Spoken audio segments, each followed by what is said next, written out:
Welcome back, boys and girls. Today we're going to read Chapter 6 of Charlotte's Web. The early summer days on a farm are the happiest and fairest days of the year. Lilacs bloom and make the air sweet, and then fade. Apple blossoms come with the lilacs, and the bees visit around among the apple trees. The days grow warm and soft. School ends, and children have time to play and to fish for trouts in the brook. Avery often brought a trout home in his pocket, warm and stiff and ready to be fried for supper. Now that school was over, Fern visited the barn almost every day to sit quietly on her stool. The animals treated her as an equal. The sheep lay calmly at her feet. Around the 1st of July, the work horses were hitched to the mowing machine, and Mr. Zuckerman climbed into the seat and drove into the field. You could hear the rattle of the machines as it went round and round, while the tall grass fell down behind the cutter bar in the low green swaths.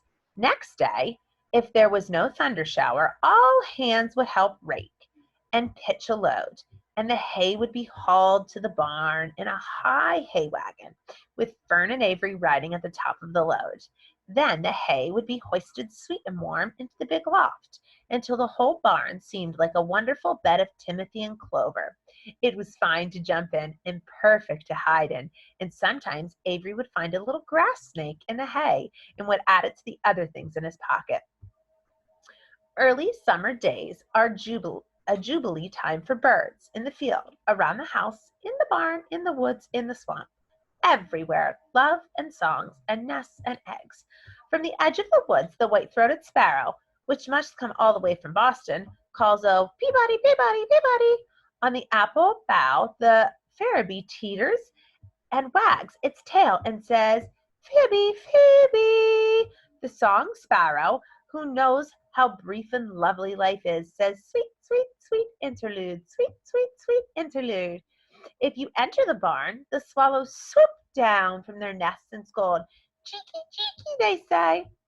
In early summer, there are plenty of things for a child to eat and drink and suck and chew. Dandelion stems are full of milk. Clover heads are loaded with nectar. The Frigidaire is full of ice-cold drinks. Everywhere you look is life. Even the little ball of spit on the weed stalk, if you poke it apart, it has a green worm inside. And on the underside of the leaf of the potato vine are the bright orange eggs of the potato bug. It was on a day in early summer that the goose eggs hatched. This was an important event in the barn cellar. Fern was there, sitting on her stool, when it happened. Except for the goose herself, Charlotte was the first to know the goslings had arrived. The goose knew a day in advance that they were coming. She could hear their weak voices calling from inside the egg. She knew that they were in a desperately cramped position in the shell and were almost anxious to break through and get out. So she sat quietly still and talked less than usual. When the first gosling poked its gray-green head through the goose's feathers, looked around, Charlotte spied it and made the announcement. "I am sure," she said, "that every one of us here will be grateful to learn that after 4 weeks of unremitting effort and patience on the part of our friend the goose, she now has something to show for it. The goslings have arrived. May I offer my sincere congratulations?" "Thank you, thank you, thank you, thank you," said the goose, nodding and bowing shamelessly. "Thank you," said the gander. "Congratulations," shouted Wilbur. "How many goslings are there? I only see one." "There are 7," said the goose. "Fine," said Charlotte. "7 is a lucky number." "Luck has nothing to do with this," said the goose. "It was good management and hard work." At this point, Templeton showed his nose from his hiding place under Wilbur's trough. He glanced at Fern, then crept cautiously toward the goose, keeping close to the wall. Everyone watched him, for he was not well liked, not trusted.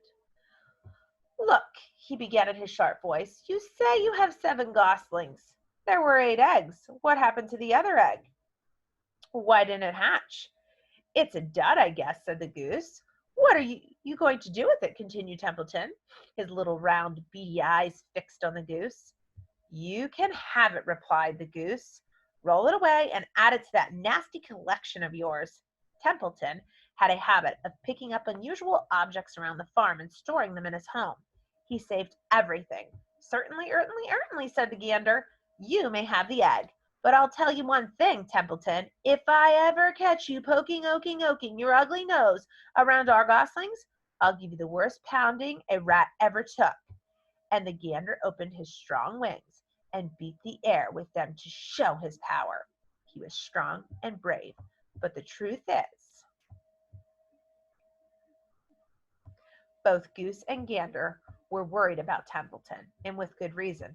The rat had no morals, no conscience, no scruples, no consideration, no decency, no milk of rodent kindness, no complications, no higher feeling, no friendliness, no anything. He would kill a gosling if he could get away with it. The goose knew that. Everybody knew that. With her broad bill, the goose pushed the unhatched egg out of the nest, and the entire company watched in disgust while the rat rolled it away. Even Wilbur, who would eat almost anything, was appalled. Imagine wanting a junky old rotten egg, he muttered. A rat is a rat, said Charlotte. She laughed a tinkling little laugh. But my friend, if that ancient egg ever breaks, this barn will be untenable. What's that mean? Asked Wilbur. It means nobody will be able to live here on account of the smell. A rotten egg is a regular stink bomb. I won't break it, snarled Templeton. I know what I'm doing. I handle stuff like this all the time. He disappeared in his tunnel, pushing the goose egg in front of him. He pushed and nudged till he succeeded in rolling it in his lair under the trough. That afternoon, when the wind had died down and the barnyard was quiet and warm, the gray goose led her 7 goslings off the nest and out into the world.